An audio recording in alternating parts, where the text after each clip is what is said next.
Hello, সবাই কেমন আছো? আশা করি সবাই খুব ভালো আছো, সুস্থ আছো। তো দিনটি ছিল কিন্তু শ্রাবণ মাসের সোমবার। তো তাই কিন্তু এবার ভোলে বাবাকে পুজো দেওয়ার জন্য আমার গাছের প্রথম বেলপাতা দিয়ে আমি আজ পুজো দেব। এই গাছটা লাগানো আর নিজের যত্নেই কিন্তু একটু একটু করে বেড়ে ওঠা এই গাছটা দিয়েই কিন্তু আজ ভোলে বাবাকে পুজো দেব। এখন কিন্তু আমার বাড়ির পুজো দেওয়া কমপ্লিট। এবার কিন্তু আমরা সবাই মিলে যাব মন্দিরে। আজকের পরিবেশটা দেখো কত সুন্দর ছিল, চারিদিকটা কিন্তু সবুজে ভরপুর ছিল। আর শ্রাবণ মাস মানেই কিন্তু সবুজ। এরপর কিন্তু আমরা চলে এসেছিলাম মন্দিরে। তো মন্দিরে এসে প্রথমে কিন্তু আমরা ফুল, বেলপাতা আর গঙ্গার জল সবকিছু কিন্তু সাজিয়ে নিচ্ছিলাম। মশাইয়ের মন্ত্রের দ্বারা আমরা কিন্তু ভোলে বাবাকে জল অর্পণ করলাম। প্রথমে কিন্তু ভোলে বাবাকে দই, মধু আর চন্দন দিয়ে স্নান করিয়ে নিয়েছিলাম। তারপরে কিন্তু পঞ্চামৃত দিয়েও স্নান করিয়ে নিয়েছিলাম। আর বাবা কিন্তু একটা ফুল, বেলপাতা আর জলে কিন্তু আর শ্রাবণ মাসের প্রতি সোমবারে কিন্তু চেষ্টা করি ভোলে বাবাকে যথাসম্ভব ভালো করে পুজো দেওয়া। তো গত বছর কিন্তু মন্দিরে আসা হয়নি, তাই এবার ভেবে রেখেছিলাম কিন্তু আগের থেকেই যে মন্দিরে এসে বাবার পুজো কমপ্লিট করে কিন্তু আমরা মায়ের কাছে চলে এসেছিলাম।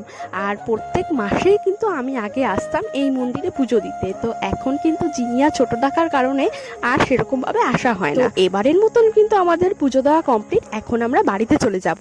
আর তোমরা কে কে শ্রাবণ মাসের সোমবার পালন করো অবশ্যই কিন্তু আমাকে জানিও। পুজো দেওয়ার পর একটু খিচুড়ি হলে বেশ জমে যায়, তাই কাকিমুনি কিন্তু রেঁধেছিল আজ খিচুড়ি, তরকারি, পায়েস। আর দুপুরের খাওয়া কমপ্লিট করেই কিন্তু আমরা বেরিয়ে পড়েছিলাম একটু ঘুরতে। আর জিনিয়াকে দেখো, জিনিয়া কিন্তু জিনিয়ার মাসির সাথে খেলছে। তো এভাবেই কিন্তু আজ সারাটা দিন আমরা সুন্দরভাবে কাটিয়ে দিলাম। সবাই কিন্তু ভালো থেকো আর সুস্থ থেকো।